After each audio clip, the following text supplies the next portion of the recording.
بسم اللہ الرحمن الرحیم۔ السلام علیکم ورحمۃ اللہ وبرکاتہ۔ محترم ویورس، معلومات تاریخ اسلام کے ہم 4 ویڈیو بنا چکے ہیں۔ آج ہماری 5ویں ویڈیو ہے اور آج کا ہمارا فرسٹ کوشچن ہے، سندھ کو فتح کس سن میں کیا گیا؟ جواب 712 عیسوی میں۔ اگلا سوال ہے، ایفائے عہد کے لیے حضور اکرم صلی اللہ علیہ وسلم کس شخص کے انتظار میں 3 دن کھڑے رہے تھے؟ جواب عبداللہ بن ابو الحمد کے۔ اگلا سوال ہے، حضور اکرم صلی اللہ علیہ وسلم کے عبرانی نام فارقلیت کے کیا معنی ہیں؟ جواب سکون دینے والا۔ اگلا سوال ہے، مسلمانوں نے پہلی بار خانہ کعبہ میں کب نماز ادا کی؟ جواب حضرت عمر رضی اللہ عنہ کے اسلام لانے کے بعد۔ اگلا سوال ہے، حضرت ابوبکر صدیق رضی اللہ عنہ کب سے کب تک خلیفہ رہے؟ جواب 632 عیسوی سے 634 عیسوی تک۔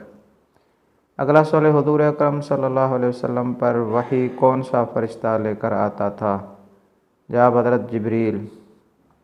اگلا سوال ہے، محمد سوم کا دور حکومت کیا تھا؟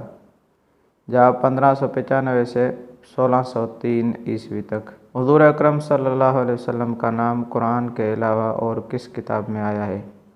جواب توریت میں۔ اگلا سوال ہے، زید بن علی نے خروج کب کیا؟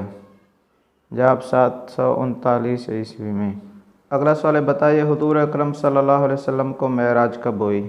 جواب یہاں پر جواب غلط لکھا ہے، 12 سن نبوی لکھا ہے، لیکن 10 نبوی میں معراج شریف ہوئی تھی۔ اگلا سوال ہے، کفار کو کب اندازہ ہوا کہ اسلامی تحریک زور پکڑ چکی ہے؟ جواب حضرت حمزہ رضی اللہ عنہ کے اسلام لانے کے بعد۔ اگلا سوال ہے، حضور اکرم نے کس خاتون کے کفن کے لیے اپنا کرتا عطا کیا تھا؟ جواب حضرت فاطمہ بنت اسد کے لیے۔ اگلا سوال ہے، مصطفیٰ پنجم کا دور حکومت کیا تھا؟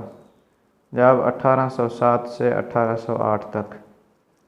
اگلا سوال ہے، حضرت آمنہ کی پرورش کس نے کی تھی؟ جواب آپ کے چچا وہب نے۔ اگلا سوال ہے، مسلمانوں کو جہاد کی اجازت کب ملی؟ جواب 12 صفر سن 2 ہجری میں۔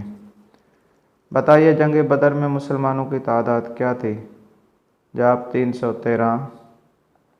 اگلا سوال ہے، حجاج بن یوسف کی وفات کب ہوئی؟ جواب 713 عیسوی میں۔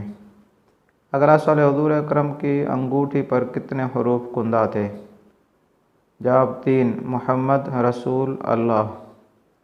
اگلا سوال ہے، حضرت آمنہ نے کہاں وفات پائی؟ اگلا سوال ہے، حضرت آمنہ نے کہاں وفات پائی؟ جواب ابوا میں۔ اگلا سوال ہے، مسلمانوں نے حبشہ کی طرف ہجرت کب کی؟ یعنی پہلی مرتبہ مسلمانوں نے حبشہ کی طرف ہجرت کب کی؟ جواب 5 سن نبوی میں۔